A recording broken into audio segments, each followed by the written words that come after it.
In a sense, you've been a historian as you've gone about your work.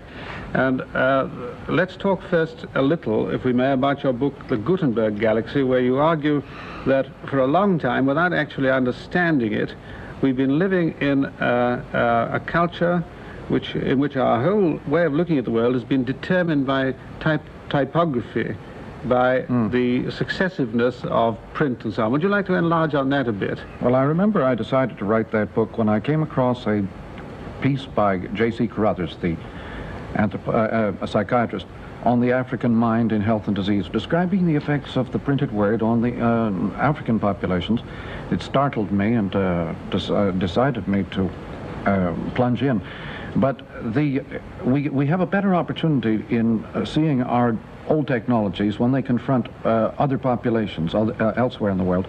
The effects they have on those people are so startling and so sudden that we have an opportunity to see what happened to us over many centuries. Yes, which we couldn't see because we're inside the system. Yeah. Don't you say that what happened was that we got used to having our information processed as it is in print. That is to say, it's set out successively, whereas at the root of your thoughts, perhaps, there's the view that we can see the world as an image instantaneously, but that we've chosen, under the pressure of a technology, to set it out successively like a block of print. Well, every technology has its own ground rules, as it were. It decides all sorts of arrangements in other spheres. The fact of script and the ability to make inventories and collect data and store data changed many social habits and processes back as early as 3000 BC. However, that's about as early as scripts began. The effects of rearranging one's experience, organizing one's experience by these new extensions of our powers, are quite unexpected. Perhaps one way of putting it is to say that writing represents a high degree of specializing of our powers. Yes. Compared to pre-literate societies, there is a considerable concentration on one faculty when you develop a skill like scripting. And this is the visual, what you call the visual. Yes, faculty. this is a highly specialized stress compared to anything in ordinary oral societies. There have been many studies made of this in various ways. But in our own Western world, the rise of the phonetic alphabet seems to have had much to do with Platonic culture and the ordering of experience in the terms of ideas, classifying of data and experience by ideas. You mean that that sight has become the preeminent sense, as it was for Plato, and it went on being so in so-called civilized as opposed to primitive societies? Increasingly so. Till it reached the climax with the invention of printing. Printing stepped it up to a considerable pitch, yes. Now, how would you describe the impact of the invention of the printing press? Give us some instances of what happened as a consequence of this. It created almost overnight. It created what we call a nationalism. What in effect was a public. The old manuscript forms were not sufficiently powerful instruments of technology to create publics in the sense that print was able to do. Unified, homogeneous reading publics. Everything that we prize in our Western world in matters of individualism and separatism and of unique point of view, private judgment, all those factors are highly favored by the printed word and not really favored by other forms of culture like radio or earlier even by manuscript. But this stepping up of the fragmented, the private, the individual, the private judgment, the point of view, in fact, our whole vocabularies underwent huge change with the arrival of such technology. Yes. Could I ask you now about the technology which, on your view, is superseding it and which is having its own effect on our lives, comparable with, but of course entirely different in kind to the Gutenberg technology? The Gutenberg technology was mechanical to an extreme degree. In fact, it originated a good deal of the later mechanical revolution, assembly line style, and the fragmentation of operations and functions as the very rationale of industrialization. Yes. This fragmentation had begun much earlier with after the hunter and the food gatherers with Neolithic man. I suppose in an extreme way one might say that Gutenberg was the last phase of the Neolithic revolution. Gutenberg plus the Industrial Revolution that followed was a pushing of specialism that came in with the Neolithic man, the agrarian revolution, a pushing of specialism all the way, and then suddenly we encounter the electric or electromagnetism, which seems to have a totally different principle. Is it, for some people feel, an extension of our nervous system, not an extension of merely of our bodies. If the wheel is an extension of feet and tools of hands, back, arms, the electromagnetism seems to be in its technological manifestations an extension of our nerves and becomes mainly an information system. It is above all a feedback or looped system. The peculiarity, you see, after the age of the wheel, you suddenly encounter the age of the circuit. The wheel pushed to an extreme suddenly acquires opposite characteristics. This seems to happen with a good many technologies, that if they get pushed to a very distant point, they reverse their characteristics. What difference is the electric technology making to our interest in content, in what the medium actually says? A very complex business, I'm sure, but one of the effects of switching over to circuitry from mechanical moving parts and wheels is an enormous increase in the amount of information that is moving. You cannot cope with vast amounts of information in the old fragmentary classified patterns. You tend to go looking for mythic and structural forms in order to manage such complex data and moving at very high speeds. So the electric engineers often speak of pattern recognition as a normal need of people processing data electrically and by computers and so on. Need for pattern recognition. It's a need which the poets foresaw a century ago in their drive back to mythic forms of organizing experience. Well, here we are, a couple of archaic literate men, Gutenberg men, talking on the television. What is the audience getting from this? Is it listening to what we're saying, or is it feeling the impact of a new electric medium? There is a book called "Is Anybody Listening?" It's what worries the advertising man a great deal. The idea of feedback, of being involved in one's participating in one's own audience participation, is a natural product of this circuitry. Everything under electric conditions is looped. You become folded over into yourself, into your image of yourself changes completely. In your other book, the more recent one, where you, Understanding Media, where you go into all this, you use as a kind of slogan, I think, the expression, the medium is the message. Would you like to illuminate that? I think it is more satisfactory to say that any medium, be it radio or be it wheel, tends to create a completely new human environment. The human environment is, as such, tends to have a kind of invisible character about it.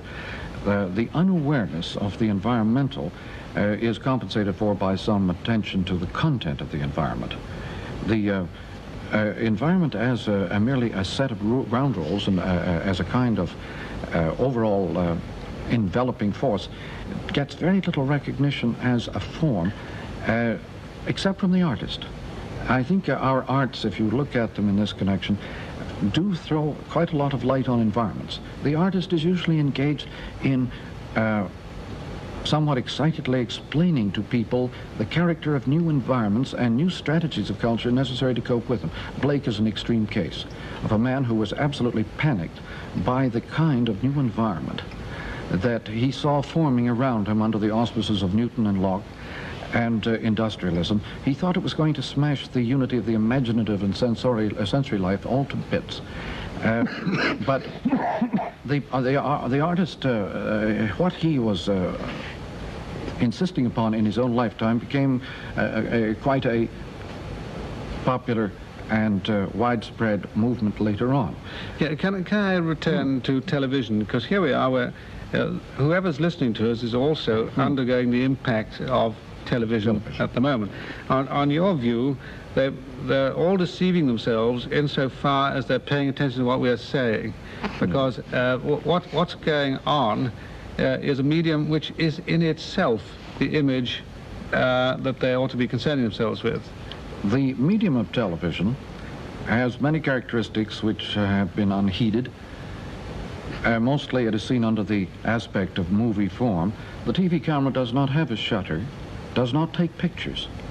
It handles, it picks up, as radio picks up, the TV camera picks up its environment, handles it, scans it, and the effect of the TV image is iconic in the sense that it shapes things by contours rather than by little snapshots. Now, this is one of the words that you use a good deal, iconic. I think we'd better be clear what you mean by it. I think of it, again, to tie in with Blake, his whole insistence upon the engraved, the highly patterned and highly sculptured forms and images.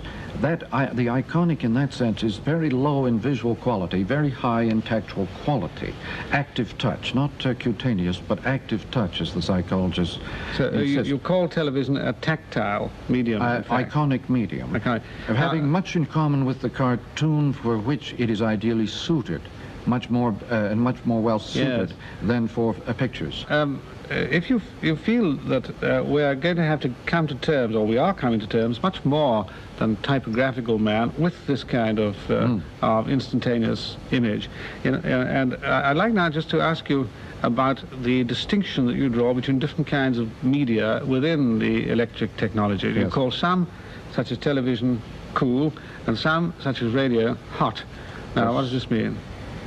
It has to do with the slang phrase, the hot and the cool, which puzzles many people. The way it's used in slang reverses the meaning of cool. Cool in the slang form has come to mean involved, deeply participative, deeply engaged. Everything that we had formerly meant by heated argument is now called cool in slang.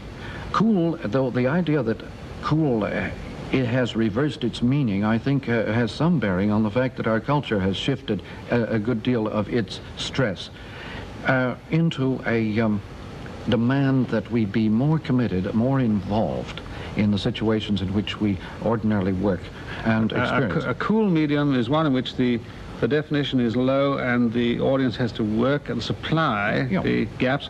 Well, like a cartoon, you say, that you were mentioning before. This is real cool. Yes. Whereas jazz, as compared with classical music, has many of these aspects of discontinuity and very much room for fill-in. Yes. But where the information or data level is low, the fill-in or participation is high. If you fill the situation with complex data, the opportunity for completion fill-in is less and participation is less. Now, this reminds me to ask you what I think is pretty important about your work, that if you've got phases like this, which are determined technologically, one can not only speak about the kind of the state of affairs we now have, one can also to some degree do some prediction. Now, I think in understanding media you sometimes write as if we'd got on, if we'd pushed on deeper into electric technology than we actually have. But you do venture some predictions about the kind of life, the kind of quality of feeling that we're going to have with the new alteration in our senses. Could you say something about that? Well, I remember when I was here 2 years ago, after a long absence, I was quite startled at the upsurge of regional dialects in England as compared with 20 years earlier, and the relative decline of standard and homogeneous English, and the quite proud display of dialects that I had hardly heard before when I lived here. This drive in depth toward a regional depth of culture is a normal feature of electronic forms because of this circuitry that involves us deeper and deeper in ourselves. The French separatists, for example, at the present time in Quebec, are very much related to this new image they have of themselves in television, a depth image. The vision of the future that your book could leave one with is one in a big brother image, in a sense. You speak of for example, programming cultures. For instance, you say that if the South African scene looks like getting too hot because of an overdose of radio, we program a lot of television, cool them off. This kind of interference with what the typographical literate man calls human rights. We have never stopped interfering drastically with ourselves by every technology we could latch onto. We have absolutely disrupted and you think this might our lives over and over again. Lead us into a kind of electric totalitarianism? I think no. I think the logic, if unimpeded, the logic of this sort of electric world is stasis. Yes. And out of this, forgive me for interrupting again. Yes. I was going to ask you, where do you see, is there a terminus, or should we always go from the thesis of typography to the... I think if there is a logic, and a hopeful one, that appears in this, it is the dispelling of all unconscious aspects of our lives altogether, that we, in order to live with ourselves in such depth, in such instant feedback situations, we have to understand everything, so that our easygoing lolling about in the lap of the unconscious cannot endure. That we will have to take over the total human environment as an artifact. But it seems to be forced upon us. The need to become completely autonomous and aware of all the consequences of everything we're doing before the consequences occur is where we're heading.